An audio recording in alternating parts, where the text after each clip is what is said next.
You know what? I'm getting used to having this. Good evening, everybody. I'm getting used to having this watch helping me with my weight loss. Plus, I love the colors; they're pretty.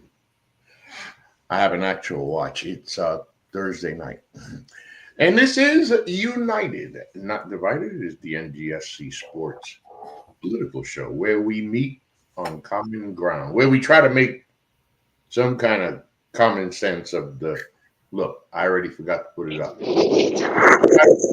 Common sense shit that's going on, even though, granted, many of you may have maybe having a hard time keeping up with everything that's going on. So are we. So we'll try. We have our resident co-host here. This time, I'm going to start in the great state of Connecticut. The coach. What's up, coach? How you guys doing tonight? Man, great and always fantastic. Even when I'm tired, sometimes I'll lay there like I finish work 4:08, 4:12, whatever. And I hurry up and I leave the office. I go to the bedroom. I lay down because I'm an old fart. I just want to feel that bed, right? And it's Thursday night, and I know we got to do a show, and I'm like, damn, I'm tired. And a little piece of you that says, I don't know if I want to do the show. That's a beautiful sound, Lori.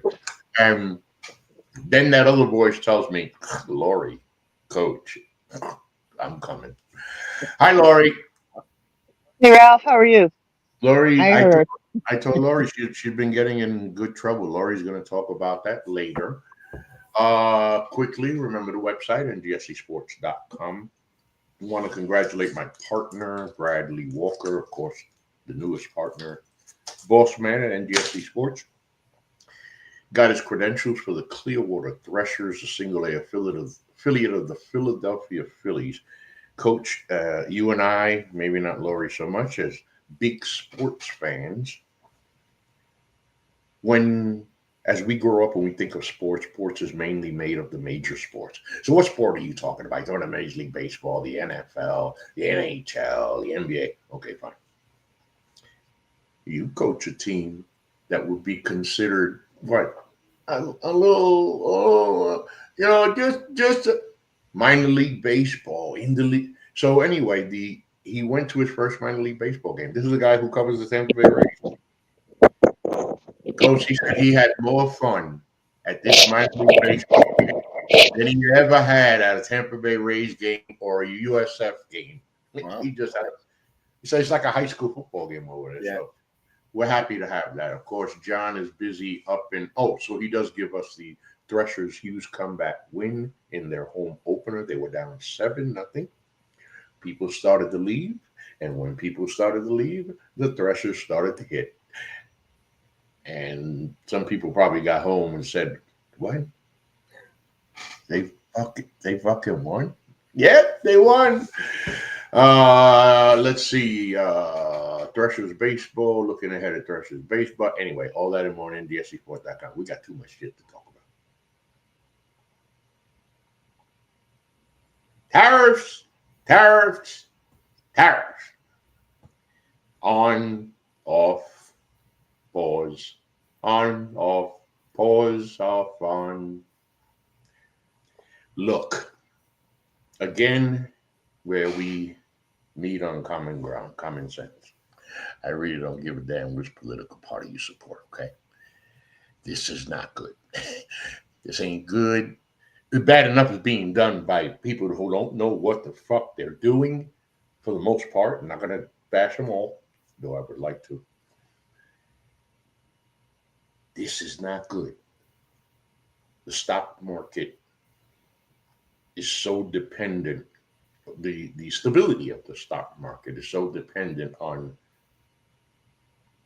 excuse me, I said it wrong. The stock market is so dependent on the stability of the economy, right? And when that doesn't happen, or if the stock market was a person with feelings and it's sitting there asking itself, like obviously the stock market's been asking itself for like the last month, what the fuck is this guy doing?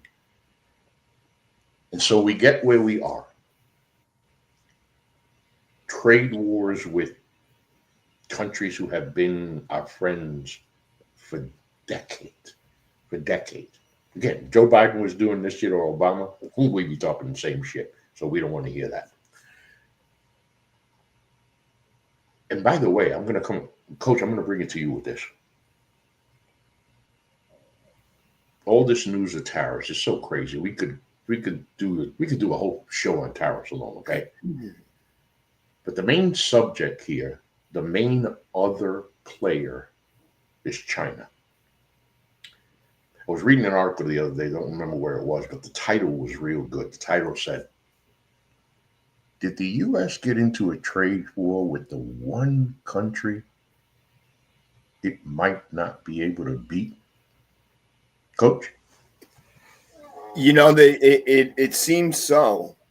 When you're looking at China's response to the tariff war that Trump started, China's not backing down. You know, they're not. I don't think they're worried about Trump's crazy tariffs, because when you're looking at it, Trump is like, he's up to like 125% tariff rate on China now, right? 141. He went up again. 140 something. Okay, so okay. First of all, we need China far more than they need us. Okay. Coach, wait. Say it again. We need China far more than they need us. Mic drop. Fact. Go ahead. Okay. So when you're looking at the imposition of tariffs, again, the idea of tariffs, or at least some of the idea of tariffs, is to make American products more competitive towards the outside imported products, right? So you're trying to kind of level the playing field of costs, if you will, okay? Which really only works if you have American products being manufactured in America, and you're trying to get them to be purchased versus the Chinese products that get imported. However, a lot of the stuff we get from China, we don't manufacture here in competition. So that's why we are so reliant on Chinese products, is because the manufacturing jobs aren't here. Now, the belief is that they're going to put such strong tariffs on these items that the manufacturers are going to find that it's easier to come to America and build your plants and manufacture your goods here, because you're going to save money doing it. It's absolutely ridiculous belief system. There's no way that we can compete in the marketplace when it comes to workers' pay, workers' health benefits, all these types of things that would come in. And when you bring factories in, you're going to end up with unions. All right. And I'm pro-union, so don't get it wrong where I'm saying it. But that rises the level of costs on an employer when it talks about trying to take care of their employees. So a tariff. Keep going. Keep going. Yeah, a tariff is only good if you're competing products, if you have two competing products, but that's not the case. So with China, right, you hear about the trade deficits. And I'm going to throw this one in here. The trade deficit with China, okay, we purchase $400 billion worth of goods from China, and they purchase $100 billion of goods from us. So right there, you have a trade deficit. This is the problem with this administration. They're looking at these things like this is an unfair scenario, that there's a trade deficit. Well, trade deficits happen for numbers of reasons. One of them in this instance is that you have a massive country that has done nothing but build itself up to be a world supplier. Okay, that's what China is. It's a world supplier. It makes everything right down to screws. They don't care. They will manufacture anything. And they have such a vast workforce. And the cost of living is so different in China than it is in America, that the cost of running those factories is far less. And the government has made huge investments that have built up their manufacturing productions, stuff like that. So they're supplying things that no one else is supplying. No one else can do it, as well as, other things, not just finished products, but they're selling a lot of, rare minerals, other types of things that you need, metals and stuff, for your own production of things down the long road. So they have a vast amount of resources. They put out, like I said, $400 billion worth of products to America. Okay. And those products are going to be consumed. Now you add to this 120, 140% tariff on them. Okay. Everybody has heard and probably has come to understand that a tariff is a tax that ends up on to the public, the person that's actually buying that product. Eventually that cost of that product is going to go up to offset the cost of the tariffs. So it's kind of a lose for the consumer. It's not a good plan for the consumer end of things. However, there's a trick to it, right? Because during that time, the government is collecting those tariff taxes, you see, and putting it in their coffers. So it's almost like they're going to make money twice on it. Okay. They're going to make money on the tax end. That's the government side of things. Okay. That's great for the government because then they can justify, for example, the new budget plan that they want to do trillions of dollars of tax cuts. Well, they can because all of a sudden we're going to get trillions of dollars of tariffs so they can afford to do the tax cut. That's their thinking there. But what it also does is it rises up the cost of products, and therefore they're going to make more money as the owners and manufacturers of things that are sold here in America through the companies they own, right? So they're going to make money on the tariffs as a government, but they're also going to make money because inflation is going to kick things up, and they're going to make a higher percentage. And it's not a dollar for dollar rise. That's not how inflation ever works. So a dollar taxed on a tariff is going to turn out to be $1.30 to the customer. It's always going to be higher above the tariff rate. So the customers are going to end up carrying the burden of those tariffs. With Trump, he's been playing both sides. He's been playing this non-tariff tariff act because what it's doing is it's causing this effect on the stock market. Some of it is intentional. I believe some of it's intentional that he puts these threats out and backs down a day later, and then he puts the threat out again and backs down.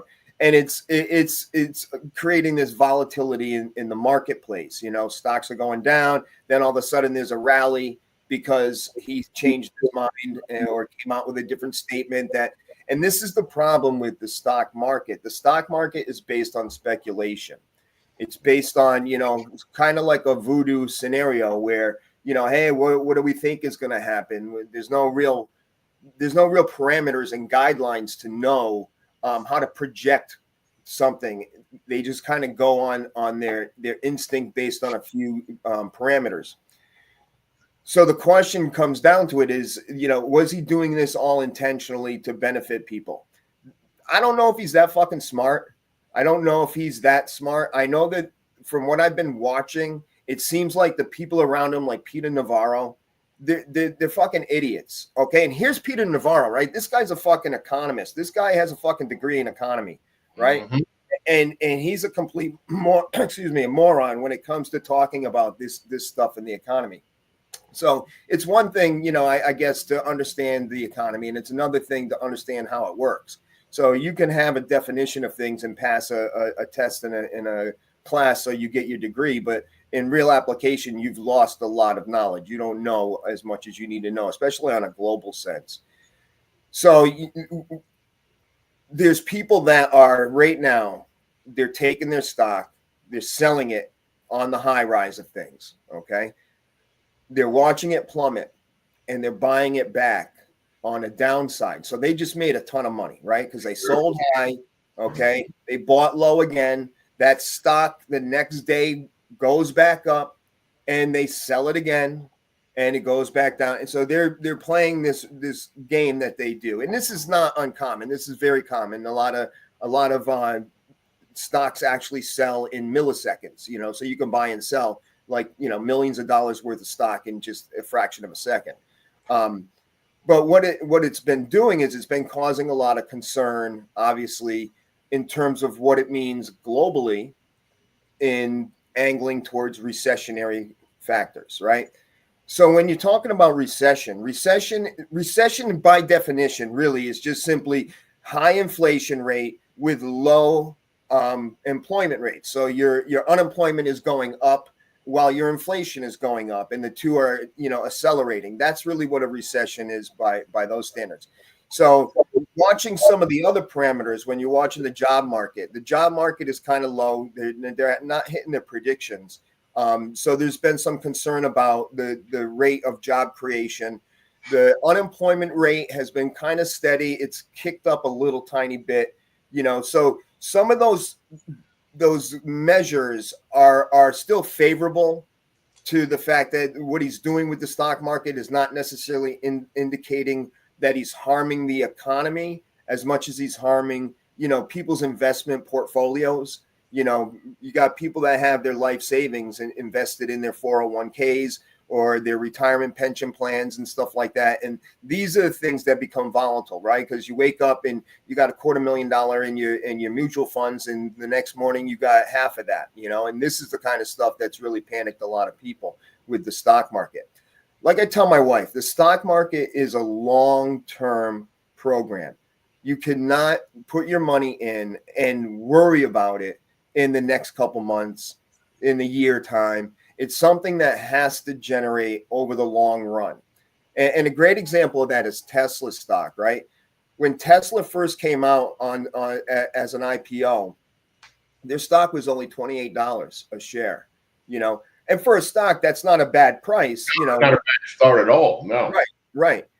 But when you look at the curve that the Tesla stock has taken over the last, say, 10 years, it's gone from $20-something a share to $200-something a share. That's how Elon Musk climbed the ranks of the richest man in the world. Not because he did anything spectacular. It's just he invested a lot of money in Tesla that he had from making monies elsewhere, and the Tesla stock exploded in value. And that's how he became the richest man in the world. If you took away his Tesla stock, he'd still be a billionaire. He'd still be rich. The richest man in the world. Yeah. Okay. Yep. Now, with Trump, the guy's such a fucking moron. He plays these games with tariffs. He wants to do this whole blanket tariff. It's going to be a 10% tariff on every country in the world, right? And you probably heard about this recently, that he actually put tariffs on islands that have no inhabitants, okay? There's a whole island of just penguins that now have a 10% tariff on it. So, so he's, but there's some rationale to it. And that's why I kind of bring it up, because right now, these islands, these uninhabited islands, these places that are in the South Pacific and stuff, they don't have any, people living there, no ports, no nothing like that they can function out of. But it wouldn't take China any time at all to put a port on an island. They could do a floating port for that matter, and strategically ship everything from that island and get away with not having to pay tariffs, because it's not coming from China anymore. It's coming from an island off the coast. And so, as crazy as people made it sound, and they made fun of them for it, it actually isn't a bad idea to kind of put tariffs everywhere to kind of block them from finding a shortcut around. And these guys, like con men like Donald Trump, knows all about fucking cheating and finding shortcuts and ways around things. So I'm sure that they've put a lot of thought into what could happen. Of course. Now, what happened recently with Trump, and he did the whole, we're going to have this grand day of tariffs and all this stuff, right? So he does this grand day of tariffs, and the bond market starts fucking going crazy, okay? Now, the stock market is something that's done out of speculation. It goes by whatever. I mean, you could be having a bad time in the economy, and the stock market can still be doing very well, okay? Because that's based on speculation of futures. The bond market doesn't work like that. Excuse me. The bond market, it adjusts instantaneously to what's going on, okay? So, for example, inflation, as soon as inflation rate numbers come out and it's known, the bond changes, because the bonds are based on inflation. The interest rates and stuff like that are paid out are all geared towards staying in line with inflation, so that it stays a good investment, right? You don't want your money that you invested in treasury bonds to become obsolete because inflation ate it all up. So they're geared toward following that. but they also follow policy, and they react instantaneously to policy. So if you think about with the treasury bonds, and we're talking about U.S. treasury bonds, this is how it works, okay? If you have your money in the stock market and the stock market is doing, an up and down, scary moments like it's been, the safe place is to take your money out and put it into U.S. treasury bonds and ride the wave of the stock market while you're in the treasury bond market to protect your income, to protect your money. You're going to have growth. It's about a 4.4% growth rate in the treasury bonds. So you'll still have growth in your money, but you won't have that exponential lottery ticket, if you will, where all of a sudden the stock takes right off and you just made, millions of dollars in a single day. It's not how the bond market works. The problem is that in most cases with a crazy stock market, the bond market becomes stronger. People move their money into the bond market, and you see this long-term trajectory of the bond market. Okay. That's not what was happening with this volatility. Okay. The bond market was doing this. Okay. So the short run was rising, a daily run was rising, but the long run was starting to go down in the bond market during a volatile stock market. That's insanity. Okay. Right. That is such a recession indicator that it's like, I think that's why a lot of people like Goldman Sachs came out and was like saying it's like 65%, possibility of global recession. And, all JP Morgan was saying the same thing. They were all saying this because they're not watching the stock market. They're watching the bond market. And what was happening and still happening is that instead of investing in U.S. treasury bonds, the world was selling them. They were unloading their treasury bonds. And that right there spooked all the indicating people, those that have Donald Trump on the phone and giving him a hard time. And he calls it all, they were getting yippee and this and that. No. They fucking saw what was happening, that the bond market was about to crash, and the U.S. dollar, which is dependent on the strength of the treasury bonds, was about to become obsolete on some level. Okay. It was going to lose its value. It would no longer be worth $1. And so he had to pull back his tariffs there to try to get the bond market to settle down. The problem that he did, is the funny thing that he did, is he's such a piece of shit, right? Is that he paused all the tariffs that he put on countries that did not do retaliatory tariffs to the United States, right? So of course China's been doing retaliatory tariffs back and forth. Yeah. So their tariffs are still at 125%, which again is fucking stupid because we are so reliant on those goods that's what's going to hurt our economy, because those prices of those goods, which constitute a higher percentage, I'll say just a number like 60% of the products that we consume in America come from China. And it might be higher in some instances when it comes to, electronics and stuff like that versus say agriculture. But the point is that holding those tariffs on that country is equivalent to doing tariffs everywhere, because the other tariffs are irrelevant. Putting a tariff on Ireland, what do we get from Ireland? We get like, I don't know, $13 million worth of imports from Ireland, like some Irish whiskey and some Baileys and shit like that. Butter. Hey, might get on the Penguins. So ultimately, what has to happen is that we need to come to a trade agreement with China, and it's going to be the hardest thing to take for Donald Trump, because he's going to lose that trade war. You can't win a trade war with China. The best you can hope for is to come out on equal ground where there's no retaliatory tariffs. You come up with a flat rate where, okay, they put a 10% tariff on the stuff we send them. We put a 10% tariff on the stuff they send us, and it is what it is. To try to do anything different with a country that's so dominant you're not going to win. You're not going to win. Now, there's plenty of trade deficits, just to say this, that are inequitable. And a lot of it has to do with, simply old policies that haven't really accounted for a change in a country's direction and their ability to produce and what they're actually doing now. So there's reasonable room to try to close the gap of some of these trade deficits, but you can't with China. China doesn't need our products. If anything, China buys $100 billion worth of U.S. goods just to make U.S. goods, happy, just to make us happy, because otherwise they could probably say, we don't want any of your shit, and you're going to need all the stuff that we have for you. We can make it all. Yeah, we can make it all ourselves.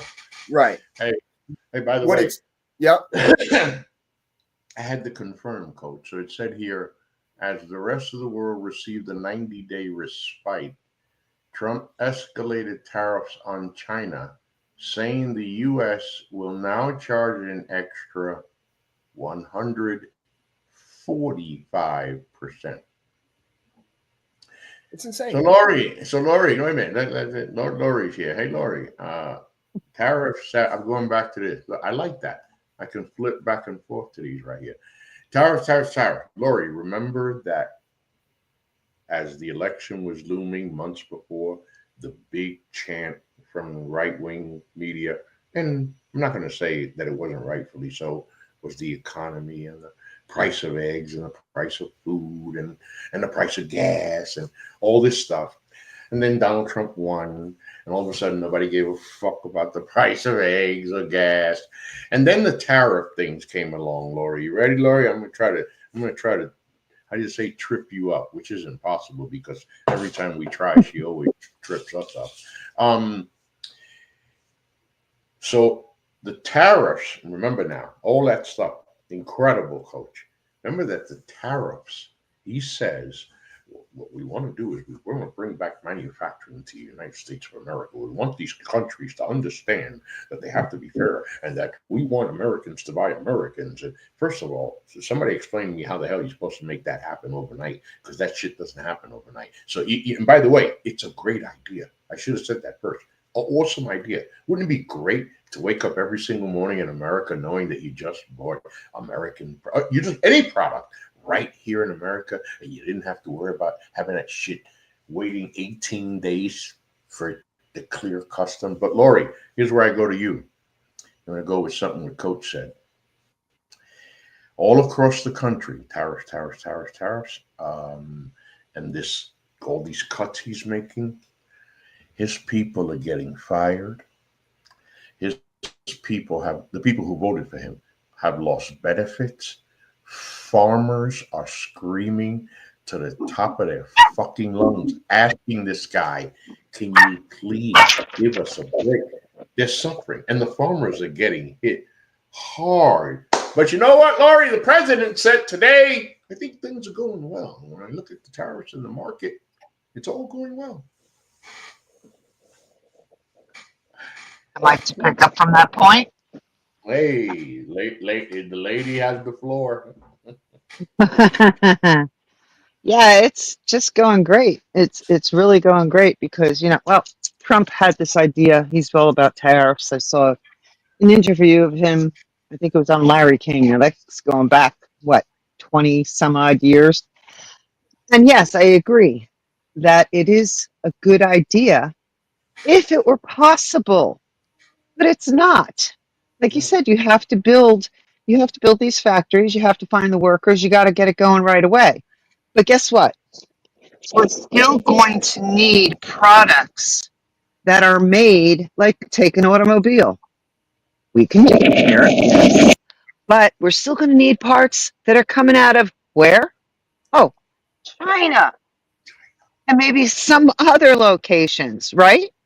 So I just saw that Toyota and Honda are deciding to cut some of their manufacturing in this country because the parts that they need to make the cars are going to be coming from other countries. So we have to find a way to make every single thing here. Everything. And guess what? That in and of itself is going to raise the price of the product because American workers make more money in order to survive in this country. That's right. And that's the problem right there. We want our products cheap, and we'll get them. It will get them, and we Okay. got to. And here's part of the problem. I saw some farmers being interviewed. Oh, Hmm. they can handle it. Why can they handle it? Because the last time they got hit when Trump was president, he bailed them out. He had to, exactly. He had to. Right. But is he going to bail out all the car companies now? Are the cell phones all of a sudden going to be made over here? Do we have what we need? Do we have that rare earth? You know, there's just a whole twist of this isn't going to work, guys. But he didn't think far enough because he's basing go to Peter Navarro. He based a lot of his stuff on Peter Navarro, right? Yep. He wrote he wrote some book where he kept referring to this great book written by someone who doesn't exist. It's just an anagram of Peter Navarro's last name, right? Yeah. Okay. So he doesn't even know what he's doing. Now if we want to bring up another topic with I'm not I know that they're hand in hand. You've got the tariffs and you've got the bonds, that this whole thing kind of plays hand in hand with each other. Now that we've screwed up the rest of the world, they don't trust anymore. So they're going to look to go buy the products that they get from the United States, and what they sell to us, we'll get to put into other countries. So that's why Japan is the one who started the selling of all the bonds, Yep. selling it off. And Yeah. that's what scared Trump. That is Scared, what scared Trump. It scared had the shit nothing to out do. It had nothing to do with doing anything good for us, of the them. Of course. citizens of the country. No, it's all because he got scared. Because now, oh boy, we are really in the shitter, aren't we? Hey, We Lori, ruin it. We ruin it. Lisa Reed said, "You go, girl." Lisa Reed said, "You go, girl." Now, And by the way, we still have that 10% across yeah, the board. So even though stocks have gone up and stuff, we're not back. We're not back to where we were before this. Hey, no. Coach, before you go, Coach, I have a business proposition for the three of us. Hell, Lisa, you might want in on it. But the homework assignment always goes to the coach, Lisa. He's got free time to do the work. So, Coach, I have an assignment for you, Coach. All right. If you can find a way to make coffee in America, let me know, and I got a little change I can put in on that. Yeah, I don't know. That's a climate issue there. But wait I'm a minute. worrying about bananas. Come on. But Yeah. he's bringing all that here, right? Yeah, yeah. We're going to manufacture bananas and coffee here in America now. Go, Um, Coach. just to mention what Lori mentioned, Japan, and this is something that people have to understand in terms of what the bonds actually are. Okay, a bond is a loan. Okay, so when Japan buys a treasury bond, it's loaning the U.S. this money, and the return is over the term of the bond. Say it's a 10-year yield term. The interest rate of the loan is paid off in the value of the treasury bond going up. So when you have a country like Japan that owns $1 trillion worth of U.S. treasury bonds, it means that the United States owes Japan $1 trillion.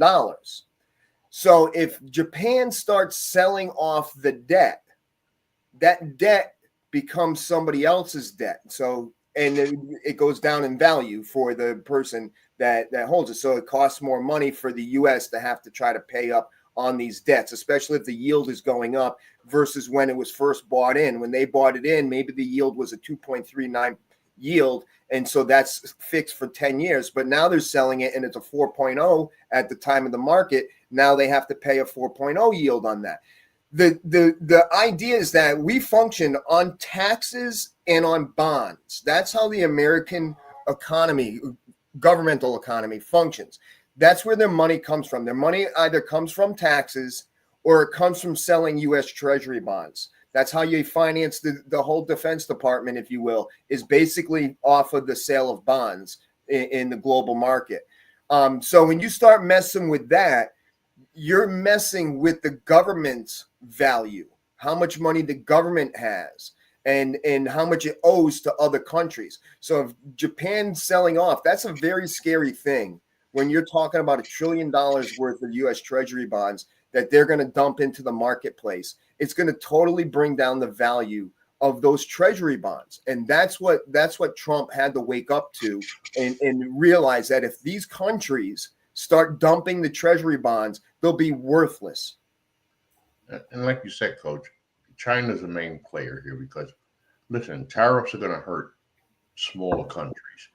And I guess tariffs are going to hurt penguins too, but they're not going to hurt China. Try to remember, people. China has more people. There's so many people. They have money like out of this world. And like Coach was saying earlier, listen, I'm not claiming to be an expert and stayed at a Holiday Inn Express last night, but damn it, China's the one country I think I could be wrong, Coach. Help me out. China's the one country that could basically say, you know what, fuck everybody, fuck the whole world. We'll do it ourselves. Yeah, and that's like what Laurie was saying about America trying to be able to produce everything in America, and now you have to be able to make the car doors in America to supply to the auto builder so they can put the doors on. And right now we know that's not possible. It's not even feasible. But China can do everything internally. They can survive without external help from any other country. Right. They have all the resources. They have the workforce. They have the money. The thing is, everybody had watched China for many years. I know Ruben used to comment on China with the whole military aspect of what they were doing. He had a great knowledge. He had a great knowledge of China. Yeah. But China has built up its country by not wasting money on its military. Okay. It's a communist country. It's highly regulated on that level that they don't have government waste in these bloated budgets like we have. If you think about our just round number, I think it's about $7 trillion a year is what our budget is. Okay. And half of that is the military budget. So you're talking about $3.5 trillion a year spent on national defense. That's why we don't have high-speed train rails that work exactly. You don't have the infrastructure that China has. Infrastructure. No. You can travel in China on one side of the country to the other, and China's huge. It's not like it's a fucking huge country, and you can take a train from one end to the other, and it's going to be an up-to-date train. It's going to be something that they've invested in their infrastructure. I mean, they got shit where they got streets that when you walk on them, they fucking generate electricity just from. I have a question. I have a huge question. And after your question, Lisa's got a comment too, a good one. Okay, my thoughts here are, well, in China, they don't quite have the rights we have here, do they? Right? No, of course not. And the people are kind of living according to what the government says over there. But do they have the billionaires that we have? Yes, they do. Yeah, they do. Of course they do. The thing about China's workforce is that the quality of living is so low in the fields, out in the rice fields and in the agricultural way, that they live a very low lifestyle. They don't have TVs, they don't have cell phones, they don't have these overhead type things that cost money like Americans do. So their lifestyle and needs are very low for that level. They also are not consumers like Americans are. No, correct. And then it goes up from there. So you have a wide array of workers that live at a very low cost of living. And then once you hit the cities, okay, then you start to see a diversity in incomes. You start to see wealth. You start to see millionaires. You certainly start to see billionaires. But those are very concentrated areas in China. But the rest of China is nothing but a major workforce. It's all it is. That's So why basically, they're not entitled like a lot of Americans No, are. oh no, oh no, no. That's my point. Communism. That's my point, and that's how partially how the government can do all of this. And correct. That's why Donald Trump loves it so much. So Lisa comes to us and says, Bill Gates donated millions of dollars to a chemical company to make a chemical to spray on our fruits and vegetables, and it would kill you. You can't wash it off the fruits and vegetables. Hot damn, I missed that. Shit. You know, Bill Gates is actually one of the largest landowners now in the United States. He's been buying up. What a shocker. What a shocker. Yeah, he's been buying up farms for probably the last 10 years or so. And you know, under the disguise, and I guess it's a disguise now, because initially I didn't think it was. I thought it was altruistic, that he was doing good things because he was going to, you know, create all kinds of food that can be sent overseas to help with the poor and the needy and all that stuff. But ultimately, when you start to realize what the long game is, it's about controlling the population. You know, so when you control the food sources, and I don't know anything about the chemicals that he's putting on there, but I've heard nothing but bad things about Bill Gates and his recent investments and plans, what he's doing. But that is something that goes hand in hand with why they don't give a shit about the farmers right now, because it's a corporate takeover of the farming. They don't care about the mom and pop farm that functions, you know, independent of grants and monies and stuff. That they want to collapse all of that so that they can control the food. And that's a big deal. Just like they've been buying up all the real estate property, whether it's rental real estate, actual single family homes, all these things, so they can control the rent and they can control the mortgage and stuff like that. So there's a huge push by these billionaires that is a very suspicious thing when you put it collectively. What are they actually trying to accomplish, and what's the long-term goal? Yeah, and You mean a shadow government? Worse than that, not even a government. You know, it goes back to that whole term with the oligarchy, where you have a few billionaires that control all the resources in a country and have all the political power because of it. And that's really what we're running into now, is that not only are they going to control the economy, they're going to control the government.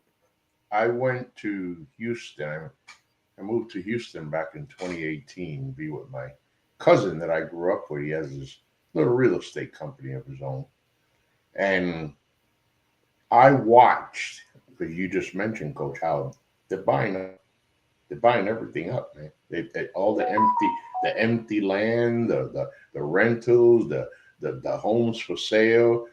How do they call it? They're cornering the market. And I watched him start to worry. He had to take a separate job teaching for the association, the real estate association, the realtors association over there, because the market wasn't the same for realtors like him. Those houses were being snatched up. It's like out of nowhere. He's like, wait a minute, I just had like 10 listings and all of a sudden they're gone. Yeah, they were being bought up. I had a friend that lives just a mile from here. Okay, she inherited a 2-bedroom house from her parents. It's got about 5 acres, 2-bedroom house. Normally would sell in this area, you know, $350,000, something like that for the area, because it's a small house, 2-bedroom. Sold for over $500,000. Yeah. And that was a cash purchase. Somebody actually wrote them a check without having to go get a mortgage and buy it. Somebody wrote her a check for that purchase of her property and paid almost twice the value of that property just to get their hands on it. I'm going to go back to Lisa here in a second. My best friend bought her house in Florida. Oh, wow. Maybe 3-4 years ago. She paid $124,000, I believe, for a nice little house. And I asked her the other day, I wonder what your house is worth. Do you have any idea? She's like, oh, yeah, we keep up with that. It's worth $280,000 now. Like, holy crap. You just got it for boycotts, man. At Well, least, as a Floridian, I yeah, can speak to all of this being true. I can yeah. speak. My house has gone up unbelievably. My aunt bought this house for, I'm going to say, 80,000 in 1990. My house is probably worth 500,000 now. Okay, now here's the problem, right? Do you pay property taxes, Lori, in Florida? Oh hell yeah! So even though you still own the same house you had for many, many years, you haven't sold it, okay? But your property taxes are based on market value.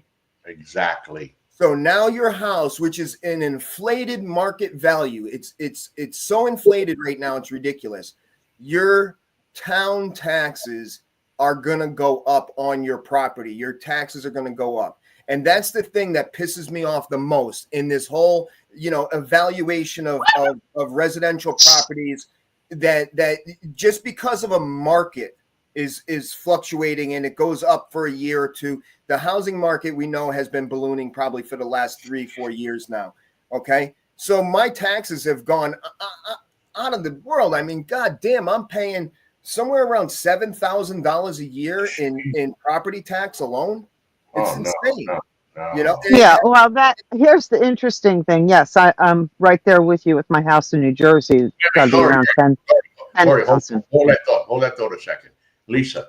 Lisa said they're trying to kill us, so grow your own fruits and vegetables. And that's important, Lisa, because it's funny you say that because my wife is about to retire, Lisa. And so how strange she brought that up. So I was like, yeah, you got to do a lot of things in retirement. She said, yeah, one of the things I want to do is grow fruits and vegetables with that. So Lisa, I'm gonna show her this, Lisa. Way to go. Lori. Rena's gonna love that Yeah. conversation with Sandra. That's all Sandra does is grows stuff all over the friggin' Hey, place. hey, hey. As long as she don't cut into my time with Sandra, I'm good. Now, Lori, what I was going to say is yes, our taxes are going up down have gone up down here too. The yes. interesting thing was during 2008 when the market crashed. I inherited the house in 2009, and my aunt was worried about her taxes going up, and then we had the crash, and I wound up having my taxes go down for quite a while. It's a very And Asian, yeah. yeah, it's got to be a little different here, and you can homestead in the state of Florida, which exempts I think $50,000, but I'm not homesteaded here. But that wouldn't happen in New Jersey. That the taxes would never go down in New Jersey. So it's interesting that they could go down here, but now it's getting to a point where it's absolutely impossible for the average person because salaries are a lot lower down here than up north. And they're just not going to, for the value of the houses, like my house here now has got to be comparable to what my home in New Jersey is. It has not increased in the type of value because all of a sudden Florida is such a hot market, although that's It's slowing great. down. You, It's slowing down a tremendous amount. So yeah, I don't know that I can say my taxes are going to go out the roof that I can't afford to live here anymore. But then you talk about insurance. So it equals out. You guys up north are not paying anywhere near for insurance what the states like Florida and maybe even Texas and California are paying. yeah. I don't know the insurance comparatively, but I do know that Florida probably has the highest homeowner insurance policies in terms of cost. Um, and to the point where even a number of people have left the state because they can't even get insurance anymore on their properties, Right. given the location of them. That's Yeah, Florida at some point might become a parking lot for Alabama. You know, I I can't see it being a long, sustainable thing. You're not going to be able to buy property, and if you do, you got to have a huge amount of wealth. You're not going to be able to insure it. Look at California. California insurance companies are dropping people just because of the cost of basically the wildfires and stuff like that. So you're having the same problem with the hurricanes in Florida. So, which is asinine to me because that's what insurance is for. It's kind of spread the pain over everybody so that I'm paying my policy. I've never made a claim in my life on my homeowner's policy, right? But I've been paying thousands of dollars every year for 30 years. but you might have to file a claim because of the damage that you went through down in Florida. And my company is the same as your company, so they take some of my money and they help pay for your structure, so it doesn't cost you everything out of pocket. Insurance on that level makes sense, but the way they do it, they're so fucking deviant. The way insurance companies do it, they're so deviant that they'll drop you or triple your cost, because your credit score went a little haywire. The next thing you know, it's affecting the cost of what they want you to pay for your premiums. I mean, they're so in tune with everything, these insurance companies. They know about every detail of your life. I couldn't get life insurance, and I couldn't figure out why I couldn't get life insurance. And it turned out that it was because I had been hospitalized with bipolar disorder. Like, wow. Yeah. And I was like, are you fucking kidding me? Like, first of all, if I was a threat to myself where like you wouldn't want to cover me because I'm suicidal, well, you wouldn't fucking cover that anyways in the policy. But yeah, they knew that I had been hospitalized and they wouldn't issue me a policy. And I was like, how the fuck does this work? How does this even work? But yeah, this is an interesting thing that we're kind of veering off our topics, but down here, which is not uncommon, right? We've actually covered the topics, literally. There we go. Well, where I'm going with this is you couldn't get insurance, right? Now, you should have it now, right? Thanks to what? Obamacare? Do you have life insurance now? I have health insurance. I didn't get life insurance. I've always life insurance. Yeah, life insurance. Yeah. Okay. Yeah. All right. I've had life insurance since college, and I would be in the same boat as you are too today. Yeah. And life insurance is really important for the surviving spouse. Well, that was the whole plan, right? I had 2 kids and a wife, and who knows what could happen in your lifetime. So you want to kind of give a little security. I was much younger at the time, so I didn't have, where I'm at now as a 55-year-old. But I've always had great health insurance because I worked for the state of Connecticut.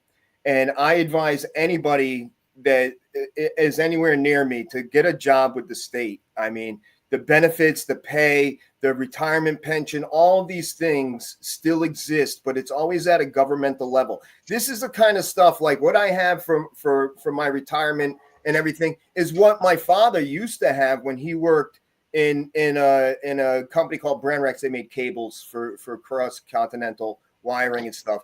But he had a pension plan. He had excellent health benefits. He had excellent pay and all this until Ronald Reagan came in and changed it and took away retirement plans and they put in the 401ks instead, right? So all of a sudden your guaranteed pension is no longer there. And that collapsed. Numbers of people had to live on a 401k that would never have developed because they were so close to retirement when the 401 came in, they could never build it up to have a nest egg. But the pension itself disappeared. It's crazy. So now let's go and attack all of that. That's the 401k. Let's attack. Then what are people going to do? What are they going to fall back on when the 401k has bottomed out? That's the problem. That's the concern with the stock market. As the viewer watching the stock market, they're watching their 401k, go up and down on a daily basis now. I have a friend. I've known him for many, many years, and he basically said this. He says, it's sad that I wake up a millionaire and I go to bed not a millionaire. Like that's literally what's happening to him every single day. Now he's not something you would have never thought could happen to you once you became a millionaire. Hey, Somebody here, I never heard of this person before, but we're here to take everybody's comments, right? Some woman named Stacy Babcock. Hi, Stacy. I lost over 10,000 last month alone. Stacy, that is absolutely, excuse my French, fucking disgusting. Yeah. And here it is. You got a mass of people. Listen, MAGA is going to live long after Donald Trump. Don't think MAGA is going anywhere. Hi, Stacy. And they're never going anywhere, okay? But the idea of all of this presidency, and the Make America Again slogan, his base told you was not to do anything that's happening right now. This is not what the hell we were talking about and what they were talking about before the election. And now you find his own people. And I often wonder about people's minds, right? Listen, the coach and Lori, they're my world. I mean, I look forward to being with them, and I'm gonna go see the coach this summer, and it's why I can't wait. Now, you think that all of a sudden the coach is gonna welcome me to his home if I start ragging him, or I don't know, talking shit about him, or maybe his wife? Gee, I don't know. I think he might change his mind about. He may change right, but you know, It'll just make me dig a big hole in the backyard. right. And all those guns you have, Glenn. But this is the climate that we're living in. You were talking about Peter Navarro earlier. I watched Peter Navarro earlier today, a few hours before the show. I'm like, dude, holy shit. And you're the smart guy, because you talk about all the fucking numbnuts in this administration. Peter Navarro is not one of those numbnuts. This guy's fucking educated. I mean, he knows what he's talking about. But when he opens his mouth, he sounds like he don't know what the fuck he's talking about. I'm like, hey, hold up, man. My problem is this. Look, give it to me straight. Remember all the shit we heard about the disastrous Biden economy? Okay, look, I'm not saying he was perfect, okay? Then let's forget about COVID, what COVID did to the entire fucking planet, right? Because they like to ignore that shit. But please, people, look at what the fuck is going on. There are people crying, making videos. They lost their jobs, lost their benefits. Their fucking 401ks are tanking. A guy posted something on social media. I'm not saying it's true because I don't know him. But he literally posted his statement, going to what you said, Coach, 1.2 million. And 40 days later, it's 720 grand. This guy said, I never in my life could have imagined I would lose $250,000. I didn't do anything. I didn't gamble it away or anything. It's just gone. Right. And it hit me when you said that, Coach. Imagine working your whole life, investing, and you're just the average Joe. You're just trying to make something of your life. And your buddy, like you said, can tell you, dude, I was a millionaire last night. I'm not today. Right. There are people who voted for this guy, for this administration. A whole shit load of these people who are getting fucked. And right, in perspective, we're talking about month 3, right? It's month 3, April 10th, right? So the true impact has not even happened. It hasn't even happened yet. So you have somebody who lost their job because they had somehow been working for a company that got a grant from the federal government. Now the grants are shut off. They're no longer able to employ these people. They send them home. Okay, fine. They have to use all their savings to pay their mortgage for the next couple months. There's no way that they can replace that income. If you're making $100 grand a year, unemployment is not going to give you $100 grand a year to survive on. Okay, so now you got a little bit of income that maybe feeds your groceries and covers your light bill or something, but is not going to pay your $2,000-$3,000 a month mortgage that you thought you were all set with this career you were in. And now what's happening is that house is going to end up foreclosed on. Okay, but this is where the I don't give a shit moment comes in. They don't give a shit because you know what's going to happen? That house is going to get foreclosed on. Okay. Somebody like Vanguard is going to come in and buy that private property up. Exactly. At a fucking discount, just like they're going to do with the farmlands that are going to go bankrupt. They're going to buy the farmlands at a discount, pennies on the dollar, and they're going to flip them and turn it into extreme wealth for themselves. This is the long-term plan of the economy for these oligarchs. Now, I have to say something here because it made me think of something. I've been in animal rescue for like 18 years, right? I belong to a group. I'm inactive because I'm in Florida, but I have belonged to a group that's in New Jersey. very large group, and we adopt out many animals. Well, when the stuff like this happens, the shelters fill up because people can't afford their animals. And these people who I see supporting Trump, my supposed friends, co-volunteers, whatever you want to call them, uh, they're supporting him, but they're not thinking long term of what it's going to happen to the animals. And I'm thinking in terms of expanding this to all the 501c3 charity groups. You don't have money to afford your groceries, to afford your basic living, you get thrown out on the street. Well, damn, it's going to affect everything. It's going to affect, it's going to, they cut money to Meals for Wheels, right? This is an example. I I help I help a group down here that's a 501c3. It's based on a woman who her boyfriend killed her, and the mother started this charity, and she feeds these help. This charity helps feed people and provide just the basic necessities to people who have lost everything. And guess who comes to this group?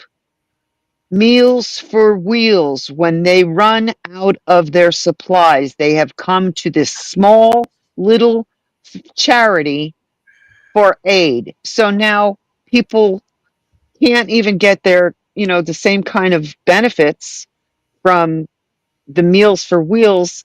And yet, wait, we're going to expect the public who's hurting like crazy to be supporting the charities to help feed people. So it's a vicious cycle that people are not seeing the full extent of and the far reaching tentacles of That's what's it. happening in this country. They only have one loyalty. They only have one loyalty. That's it. It's all that matters is Trump, Trump, Trump, and what he wants. And like you said, they don't look at the bigger picture. Like you said, we haven't even started feeling the pain from this shit yet. No, not yet. But Lori, that's such a interesting point that I didn't give it any thought to. As far as not only are these charitable organizations, they're not getting help anymore from the federal government, but because of the pain that the regular residents and stuff are going through, they don't have the money to contribute that extra money that they would have to, say, make a donation and help someone along. The thing about the Meals on Wheels is that's a program that is not specifically designed, but designed to help the elderly that can't get out and get foods and stuff like that. So it's prepared meals that are brought to the home and given to the elderly. The scary thing about that, especially everything that they've been doing with regards to the elderly, is that it's very suspicious on, are they trying to kill off our older population on purpose, whether through malnutrition, whether through lack of availability for medicines, whether it's lack of care, all types of things that they've been doing. Yeah, their electrical bills have been cut to help for that. Yeah, There's all kinds of stuff that people are not seeing. They're not feeling it. right. And, That's and remember, a lot of these people voted for this. That's my point. I know too many people just in animal rescue who I've had to cut off because of their fealty for Trump, their cultism. That's the problem with it as a cult. Like, if we were to have a conversation simply on the surface of things, like what is going on with the whole idea of reducing fraud and reducing waste and stuff like that, we would all come to the same agreement that it's a good thing that you kind of like tighten up your budget, find the waste, find ways to save in the waste instead of spending $3,500 on a hammer. The way the government works, you look at that and say, well, we got to find a better way to get the hammer into the hands of the person that needs it. You could buy a $10 hammer for that matter. But these are the types of things that I think we all agree on, that is total government waste. I can't speak for the fraud, but I'm sure it exists that we could, and probably mostly in the military budget, by the way. We can all get on board in that. The problem is the approach. Okay. In my opinion, it's the approach. They're doing it in such a hack job way that they don't give a fuck about the consequences of what they're doing right now. Just like Trump with his tariffs, he doesn't give a fuck about the consequences at all. He doesn't care about it. I think for Trump, it's because he doesn't comprehend the consequences of what Americans go through when we feel the volatility of the market, when we see prices go up. Donald Trump can eat fucking dozens of eggs every day, and it wouldn't cost him any money at all, a fraction of nothing. But somebody else stopped buying eggs because they're at $13 a dozen. And when you think about $1 an egg, I mean, that seems kind of fucking ridiculous. $1 an egg, But for Donald Trump, it doesn't matter. They live in this fucking exalted world that they have no comprehension of the fact that sometimes you have to fucking stop at the gas station and put $15 in your tank rather than 20 because you might need that $5 somewhere down the road before your next check comes in. So you're micro budgeting your existence instead of buying groceries, for the week. Now you're buying groceries for every couple days and making sure they last longer than they were meant to. And I mean, these are the realities that Americans are living under. And these fucking rich assholes don't even fucking get it. He's spending millions of dollars to go fucking golfing every weekend and acts like there's nothing wrong with that. Stay to fucking Washington and do your fucking job. These same assholes did nothing but complain. They complain about Obama. He specifically complained about Obama playing golf. And Obama spent like, I don't know, $70 million in his 4-year term playing golf, and Trump has spent $150 million already. It's like this fucking world that they live in is so foreign. It's insane. Yeah, Lisa, no U.S. taxpayers, but yeah, we pay for a whole lot of that shit. And I got to go to what you were saying, Coach, on the eggs. So I am the one that does the shopping at home. I've always done the shopping. I do the cooking. And I enjoy that. I've always had a system. I go to 3-4 different supermarkets. I have my meat market. I got my special market. I got my discount market. You do all that. So going to the price of eggs. First and foremost, the price of eggs have been dropping. Why have the price of eggs been dropping? Well, a lot of it has to do with the fact that people said, fuck this. We're going to stop buying eggs. Yeah. I was one of them. I have this beautiful egg holder I got from Temu, China. I got and it holds 2 dozen eggs in this rack. As I pull an egg, and they just keep coming. Love this little thing. I don't let that thing go. I don't even think the first dozen gets out of there, and I'm already putting more eggs in there. I just like, well, fuck that. I've been letting that thing go way down. And I buy 18 packs. The last time I bought, before yesterday, the last time I bought an 18 pack, it was $13 or some shit. I mean, it was ridiculous. It was insane. And I literally went to grab it, and I said, oh, hell no. I came home. I told my wife, you're going to have eggs less. I'm sorry. Look, I like meat. My part of my diet is grilled cheese in the morning. Triple grilled cheese with a fried egg. I stopped having grilled cheeses for a while. I hated it. So anyway, I went yesterday and I bought another 18 pack. And as I walked to the cooler to get it, I looked up kind of like, let's see what's going to happen when I get there, because I know the price is $7.92. Before anybody gets excited, there's no fucking way I would ever pay $7.92 for 18 eggs before all this shit started. There's no damn way, okay? I paid $4 for them. $3 and change for 18 eggs. The hell. Woo, I was so happy to see $7.92, man. I picked that shit up quick. Yep, but here's the point. Go ahead. No, I said 2 of them. I got 2. Well, here's the point, though, too. I mean, what do we have that doesn't have eggs in them? Think about that. Any baked item. Yeah. Anything. Now, they've added all these tariffs, which of course, yeah, all right, they're down 10%, but um, we don't we don't happen to get our vanilla from this country. So there goes all the baked goods because they're going to rise in price now. You know, you use vanilla, you use salt, you use flour, you use eggs. This is all what stuff that goes into our baked items. So people are not they're not grasping. The No, thing is, we go and it's because we're buying it for ourselves that it hits us, right? The gasoline, that's another thing. I heard Trump saying last week, well, gas prices are down. That's like immediate for people in their pockets to feel eggs, gas, certain things.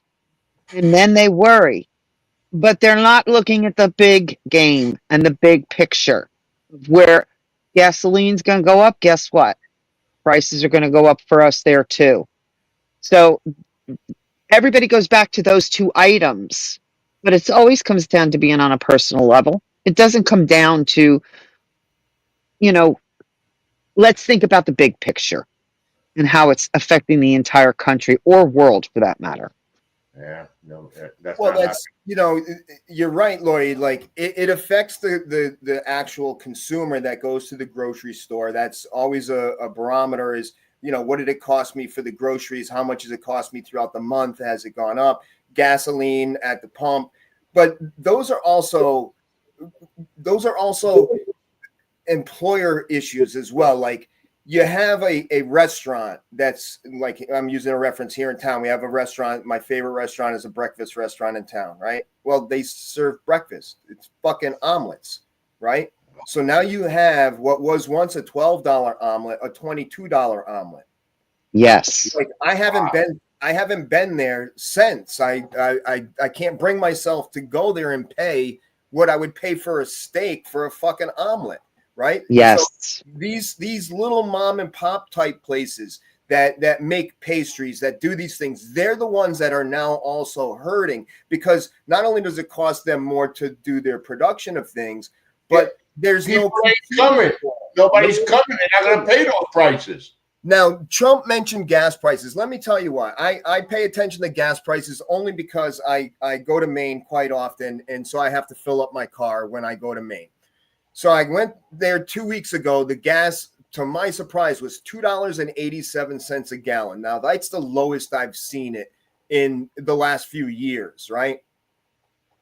It's back up to like $2.99 this past day. And I'm like, why did it go up? Yep. Okay. Yep. And I look at it and it doesn't make any fucking sense, because the cost of fucking oil per barrel has fucking dropped. It's dropped. It's almost like $60 a barrel, where at one point it was $100 and something a barrel. So the market has come down, but the prices haven't.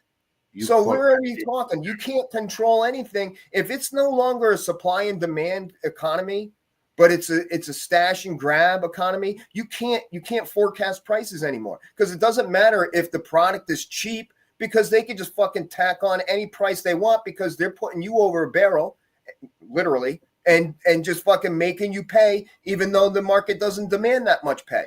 So it's price gouging. You know what I have to say to that? Wow. But Biden economics, guys.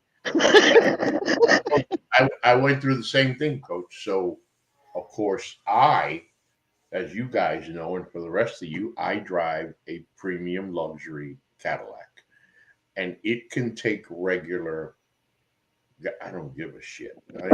I don't put anything but premium gas in my car, and I knew that when shit hit the fan years ago, my little $3.69 to $3.29 premium topped out at about $5.29 a gallon down here. Yeah. That shit hurt. Now, not too long ago, 2 fill-ups ago, I went to, damn, it was $3.19. I couldn't believe it. I was like, holy shit, it's almost like the old days. Yeah. Give me a fill-up. I went back the other day, 339. And I said the same thing, coach, because I had just read at that point, which it was $62 a barrel. How the fuck is oil? How does it close to $60 a barrel? And I'm paying the money on my fill up that I just did. I just went through it like you. I could was like, what the fuck? Because because listen, if I own the company, I control how much you fucking pay. It's just a question of whether you're gonna pay.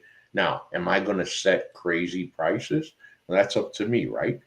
Well, Exxon and the rest of these fucking people, then come on, tell them, coach. Do you remember, Ralph, back in the day, the gas wars where like you have two competing gas stations and Yeah. one of them goes out there and puts 99 cents and the other guy puts I was a kid.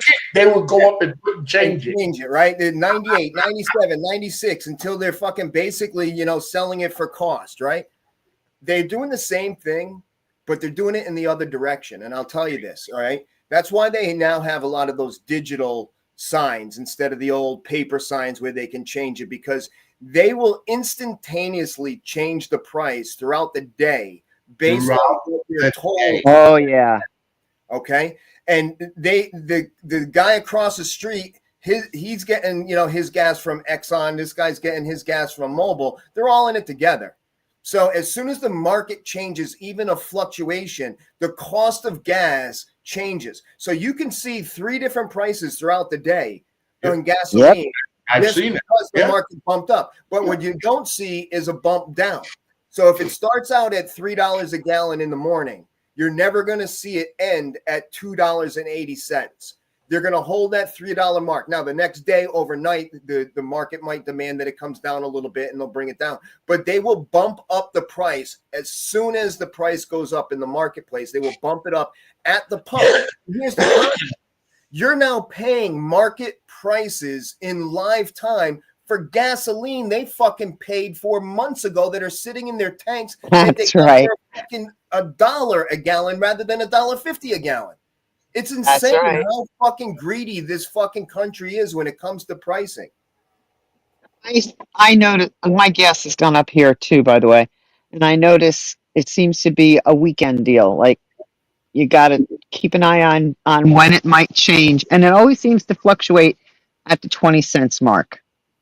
So one day maybe it'll be $3. Next day it's 3.24. So I see that happening, and I've put warnings out to my friends, and I'm talking about this isn't something new. This probably goes back even when Trump was president, when they were all complaining about prices going up. That I would put my little word out to my friends. It's like, go buy your gas now, because it's going to go up 20 cents. I see it by one station here. It's absolutely correct. I mean, wow. And remember, folks, it ain't like we're talking about the final days of this presidency. We ain't even got started yet. So we get to the favorite part of the show. Well, maybe not favorite sometimes. Lori, final thoughts. We didn't even go into the rallies. Oh, no. Forget final thoughts. I knew I forgot something. Okay, wait a minute. Where are they? See, I told you I forgot to put stuff. So here you go. Never mind. No final thoughts yet, people. Rewind that tape. And I said that Lori has been getting herself in what we call good trouble. We heard called good trouble. Lori's posted some pictures hanging out at rallies with people with signs. One of the things about being American is the power of the people, the power of the First Amendment, the power to express yourself, to tell your local representative, your local government how you feel. And Lori, you've been getting a lot of sun, huh? Yes, I'm one of the lucky few, I guess, living in Florida during the warm time that they're rallying.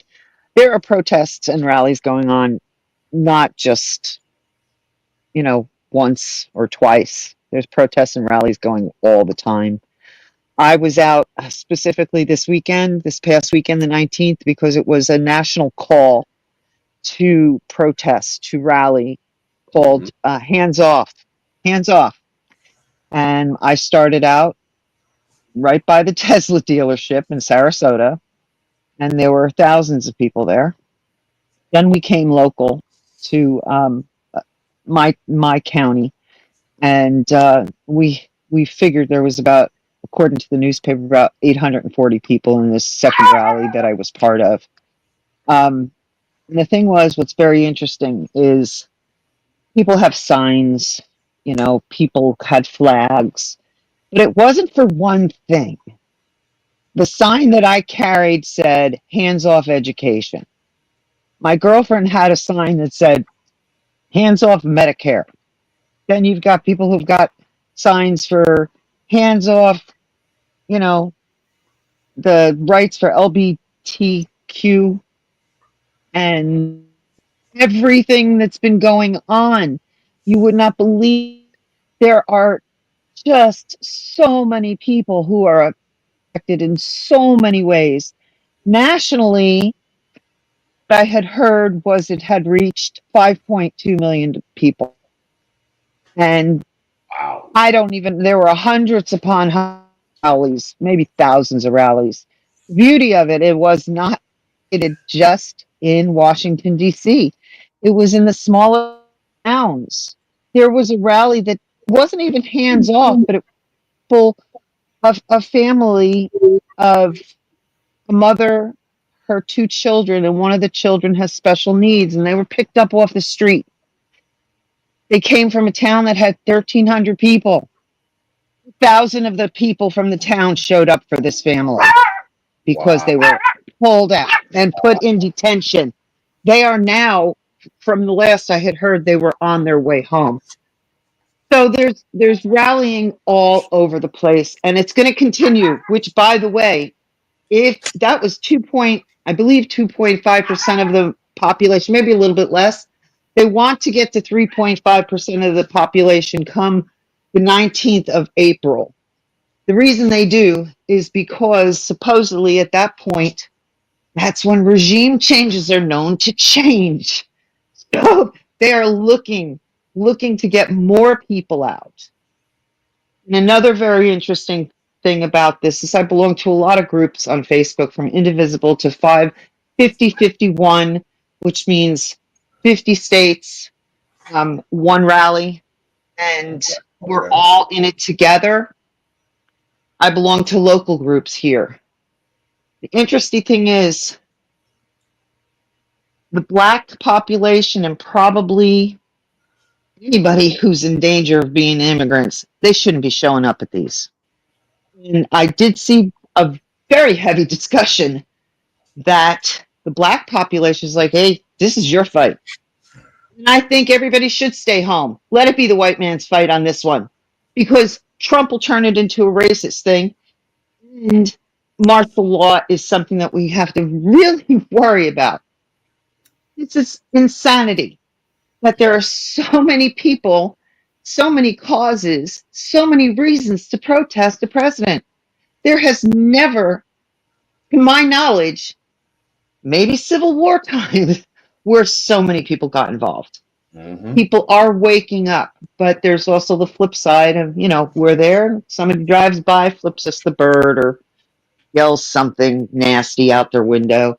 But luckily, across the country, there were no major incidences that could trigger any kind of emergency response. At the rally. The rally. And Glenn, you said you knew about all these protesting. What did you call it? Boycotting of the rallies. Rallies, yeah. And you mentioned that the minorities and certainly the Black community. Right now, what there is there's a boycott of the rallies by the Black community, most specifically because a lot of the protests and rallies that they've talked about boycotting have to do with the immigration aspect of things. where they're basically boycotting the immigration policies that is going on with the Trump government. And there wasn't a reciprocal scenario when the Black community was going through rallies and dealing with the Black Lives Matter movement and stuff. There wasn't a huge Latino support. There was probably no Latino support for the Black communities and stuff like that. And so they feel like this is the Latinos fight. The immigration issues are the Latinos fight. What the Black community is doing in staying home is they know that they're the bait. Okay, they know that if they got emotionally involved in rallies and turned out even to support the white population that are rallying, it's a target. It becomes an extra level of instigation as far as that's concerned. And they also know that Donald Trump is waiting for that. He's waiting for a reason to turn the military onto the public, to create a martial law scenario or an Insurrection Act claim and stuff like that. And he's less likely to do it if it's a white population that's out there rallying versus a mixed population with blacks and minorities involved. So what the Black community has basically been doing is working through boycotts.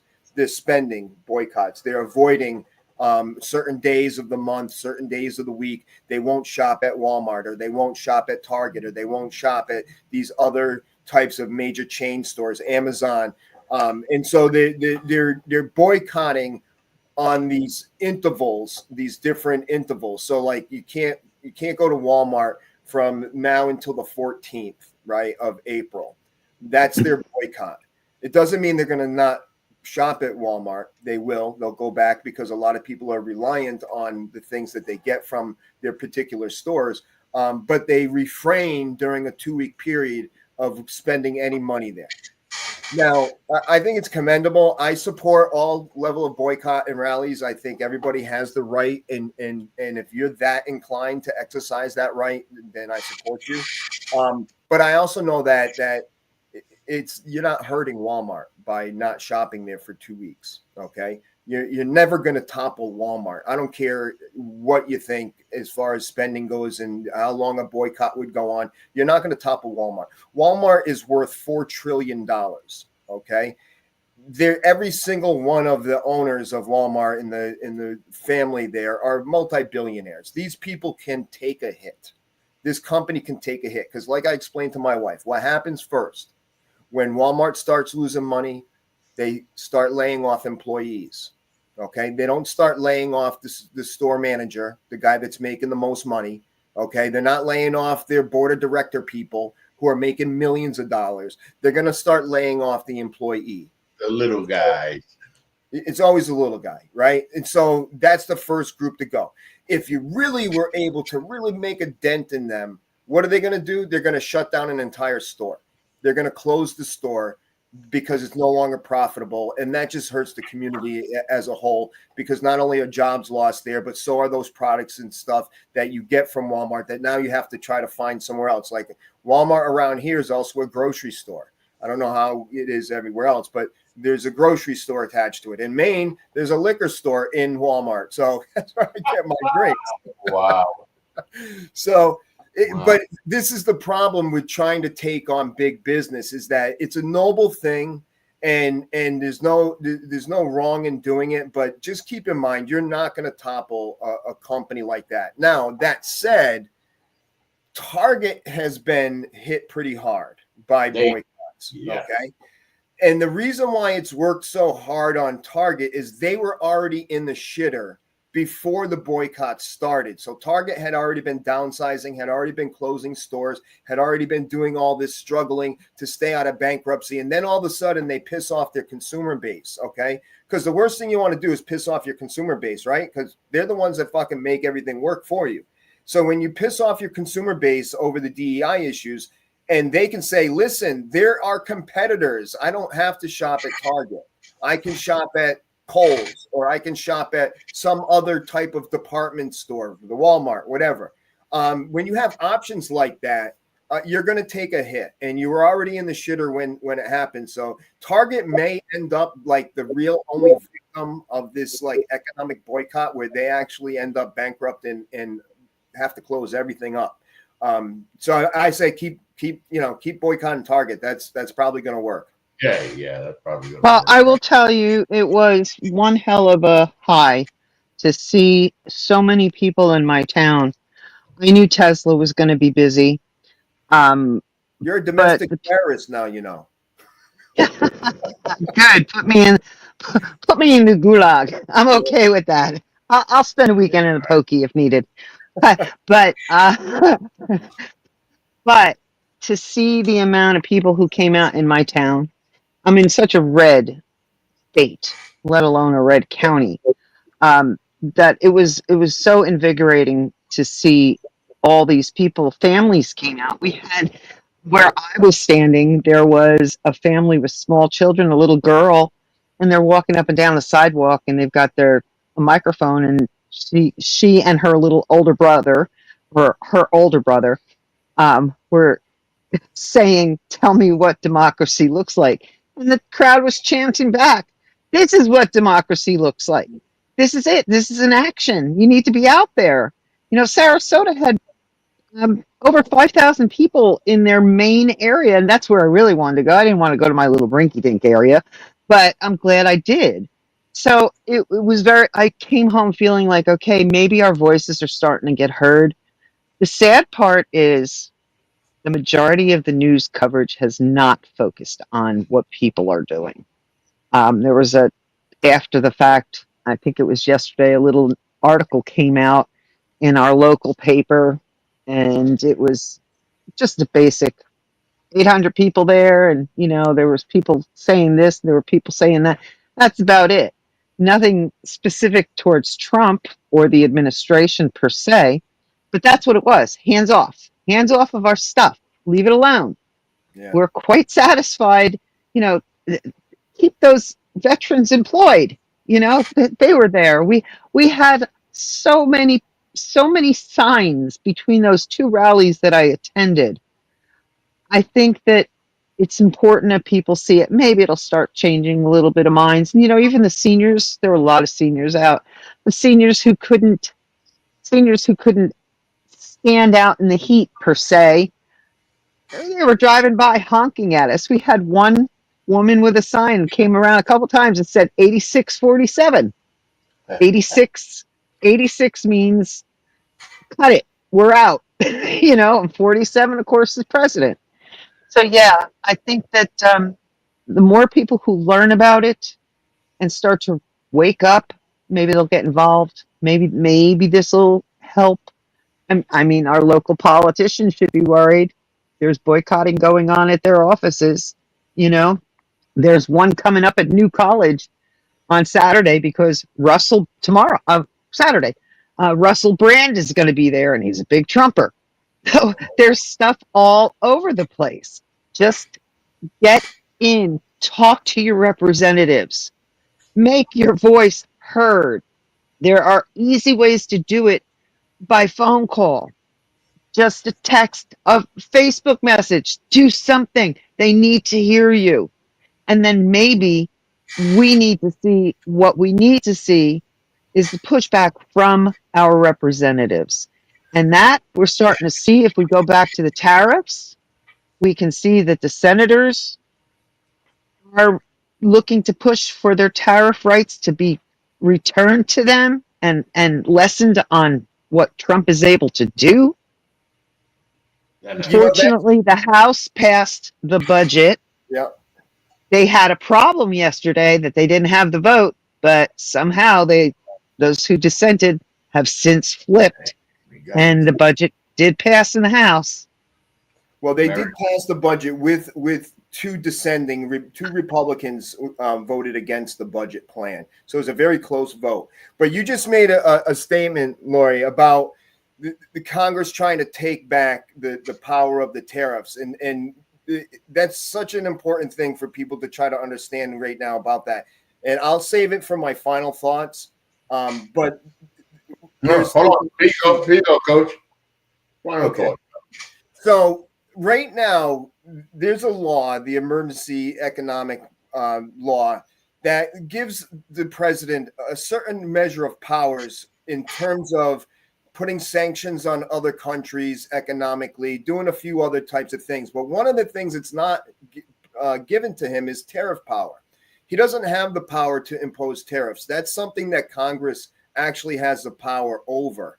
And so recently there's been a bunch of senators and some of the representatives talking about taking back the power of the tariff from Donald Trump. Well, he doesn't really have it. What they've done is they've yielded so many times to the president over so many years, the powers of Congress, that they've made it so that he can write executive orders, and that empowers himself with that power to do it. So they're now talking about it. The problem is that when you pass a law to say that we're taking back the power of the tariffs, it's kind of got to be signed by the president of the United States to become a law. You know, as much as there's some griping going on, how it would work is, okay, so you pass a law in the House to say that, you know, he's not allowed to do this.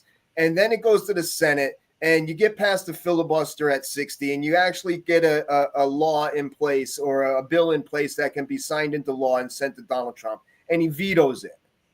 So really, what are you saying? You're saying that you kind of already pulled the rug out from underneath yourself when you empowered him to take control of these things. And that's been the biggest complaint over 30 years about executive orders, is that they've yielded their power. Congress has yielded their power to the president through executive orders. And now you got a president like this that is free with the pen, that has executive orders placed in front of him, written by the Heritage Foundation, written by all these other wackos, that he just has to sign, and creates all these new things that you're never going to get it. It would take, you'd actually have to get a super majority. You'd have to have 67 senators override the veto, okay, in order to pass a law that he vetoed. It's not going to happen. But ultimately, the courts, again, even if they agreed with the senators, because some of this is going to court, to say that he doesn't have the power of tariffs, they can agree. But it doesn't stop him from doing what he's doing, because he doesn't give a rat's ass about anything that has to do with trying to keep him between these parameters. He's doing whatever he wants. Remember, he's the king. He's the king. And Lori, before you go, Lisa has a final thought. Lisa says, my final thoughts is, are we great yet? Because all I feel is embarrassed. Well, you know, I saw that posted in several places, Lisa, and you want to laugh at that, right? You're like, that's so funny, except it's not funny. It's literally not funny, because it's true. We're the fucking embarrassment of the world right now, and the rest of the world is laughing. Listen, I got friends in virtual reality in the UK, one in Kazakhstan, another one in different places. They're all saying the same shit. It's like, you guys are the fucking laughing stock of the world right now. Yeah. So yeah, we feel embarrassed. Lori, final thoughts. Well, I have two. Okay. One is in response to what Glenn said. Maybe he has all this power, but you know what? If we don't become a dictatorship, and the blues are going to take over in the next election, because if the Republicans cannot get things for their people because he has so much power, they got to listen to their constituents, because we will vote your asses out. Believe me, we will do that. That's number one. My other final thought is one of the women I was at the rally with had a scene that said, freeze your credit. She actually works in cybersecurity at one of the state colleges here in Florida. And what she has done is she's had her mother specifically, who gets Social Security, freeze her credit and change her bank account that the government has already issued checks to. The reason to freeze your credit comes down to Doge. Okay, they've got all of our information. We're going to assume our banking information. Now, these kids, from what I just heard last night, they're already paying themselves with taxpayer dollars. What's to say that they're not going to ally with places like Russia or any place for that matter, and they make a little bit extra money by selling some of the information that's out there? Why not? Our information. Okay, we don't need our credit, our identity stolen, and then we find that this is what they've done. You can freeze your credit as a protective measure. And as far as the banking goes, changing your account that you have, keep your checking account that has direct deposit if you're getting Social Security or any check for that matter. But it's not a bad idea to open up another account and to put your primary monies in there, because what happens if the government decides you owe them money? They have access to your account and they could potentially, and I'm not saying this is what they're going to do, but they could potentially try to claw back money they gave you. That's my final thought. And mine goes to the SCOTUS. Oh, the Supreme Court of the United States. We got some characters on there. And they have been handing the President of the United States win after win after win. Now you got one where they said that the administration has to return the Maryland man who's now in the El Salvador prison. But remember, and we will remember forever, it'll go down in the history books, the day that John Roberts and the Supreme Court of the United States of America told Donald Trump and the rest of the country that the president basically has immunity. And I can only imagine what it must have felt like just for Donald John Trump in that moment, what he must have felt when he heard that, because he already knew what he wanted to do. And he had just been given carte blanche to do it. So for all of you out there, one, strap in. Single mothers, SNAP benefits being lost, medical benefits being lost, jobs being lost, 401ks being drained. And by the way, people with 401ks, I don't have a 401k. I didn't work anywhere long enough. I wish I had a 401k, but I don't. So I can speak from the perspective of people who don't have a 401k. I don't give a fuck. It ain't affecting me in no damn way. I ain't got money like that. I never had money like that, okay? I just started figuring the shit out 10 years ago. But I do feel bad. And I do feel for those people who have worked their entire fucking lives to build what they've had, only to lose it to the whim of a fucking madman.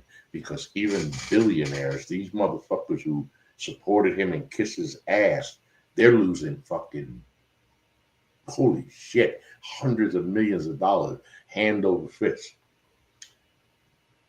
Be careful what you wish for, or in this case, be careful what you vote for, because your ass got it.